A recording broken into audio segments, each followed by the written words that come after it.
Hampa nak main tak sini? Alhamdulillah. Hari ini hari kedua kami masih lagi berada di Pulau Buloh ini. Pulau yang terletak dalam wilayah Satun. Nak sampai pulau ni kena menaiki bot 50 minit daripada jeti Pak Bara.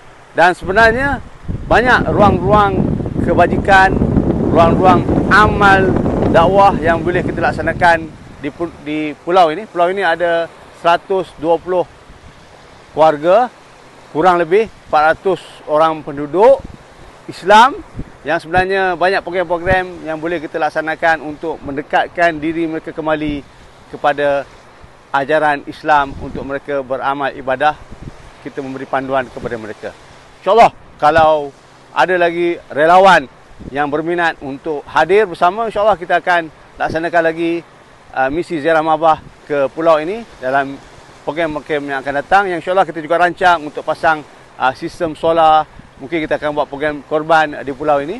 Terserah kepada relawan-relawan yang mungkin ingin turut serta dalam misi yang akan datang. InsyaAllah kita akan laksanakan lagi. Dan kita ucapkan terima kasih kepada penyumbang-penyumbang yang menjayakan program amal Ramadan yang kita laksanakan. InsyaAllah kita ada lagi program ziarah Mahabbah. Minggu depan pula kita akan ke Tawau Sabah dalam program yang sama, misi ziarah Mahabbah.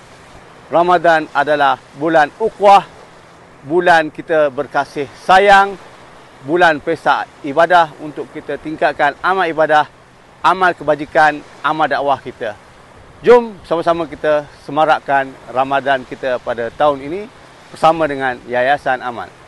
Beramal kerana Allah, berkhidmat untuk kemanusiaan. Allahu Akbar.